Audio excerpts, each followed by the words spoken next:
পেট mat খুলে হল তো ছিলই না, এখন ঢাকায় নিয়ে যেতে করছে। দিনে একবার ডাক্তার আসে, এটা কোনো ব্যবস্থা হইলো?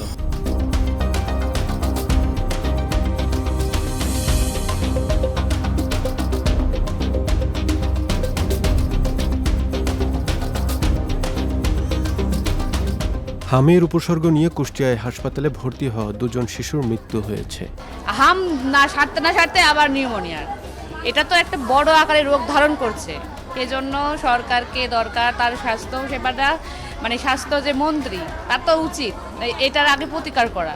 গেল রাত 12টার দিকে কুষ্টিয়া মেডিকেল কলেজ হাসপাতালে হামের উপসর্গ নিয়ে আইজা নামের 5.5 মাসের এক কন্যা শিশু মারা যান।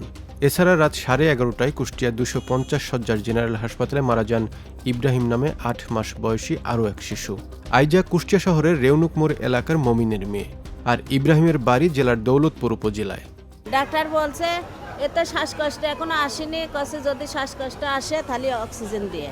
বুধবারে আইসি নিউমোনিয়া হয়েছিল, হলি পরে ওই শিশু ওয়ার্ডে ছিলাম 2-এ থাকার পর হইতে হাইম বাড়াইছে 2 দিন পর, বাড়া হেনে আইসি আজ 3 দিন। 3 দিনের পর এই যে এখন কালকে পেট ম্যাট খুলে হল তো ছিলই না, এখন ঢাকায় নিয়ে যেতে করছে আমাদের। রেউমোনিয়া নিয়ে, মানে এখন রেউমোনিয়া, কিন্তু ভর্তি হয়েছে হাম নিয়ে। এমন মানে ব্যবস্থা যে দিনে একবার ডাক্তার আসে, এটা কোনো ব্যবস্থা হইলো? একটু মানে ব্যবস্থা এরকম হওয়া উচিত যে যাতে প্রতি আধা ঘন্টা 1 ঘন্টা 2 ঘন্টা পর পর ডাক্তার আসা দরকার। কুষ্টিয়া মেডিকেল কলেজ হাসপাতালের উপপরিচালক AHM আনোয়ারুল ইসলাম বলেন, 4 দিন ধরে শিশুটি হাসপাতালে চিকিৎসাধীন ছিল। অন্যদিকে ইব্রাহিম নামে শিশুটিকে হামের উপসর্গ নিয়ে শুক্রবার দুপুরে কুষ্টিয়া জেনারেল হাসপাতালে ভর্তি করা হয়। পরে রাত 11:30টার দিকে সে মারা যায়। এ নিয়ে জেলায় হামের উপসর্গ নিয়ে এখন পর্যন্ত মৃতের সংখ্যা দাঁড়ালো 4 জনে। এই রোগটা আসলে অনেকদিন থেকে আমাদের দেশে, সারা পৃথিবীতেই এন্ডেমিক ফর্মে থাকে। একটা নির্দিষ্ট সময় এটা কিছুটা প্রাদুর্ভাব দেখা যায় এবং সারা বছরই টুকটাক এটা হতে থাকে।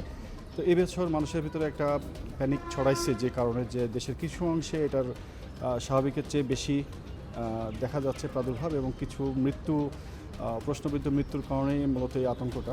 জেলা সিভিল সার্জন অফিসের তথ্য মতে জেলায় এ পর্যন্ত 300-এর অধিক শিশু হামের উপসর্গ নিয়ে জেলার বিভিন্ন হাসপাতালে ভর্তি হয়।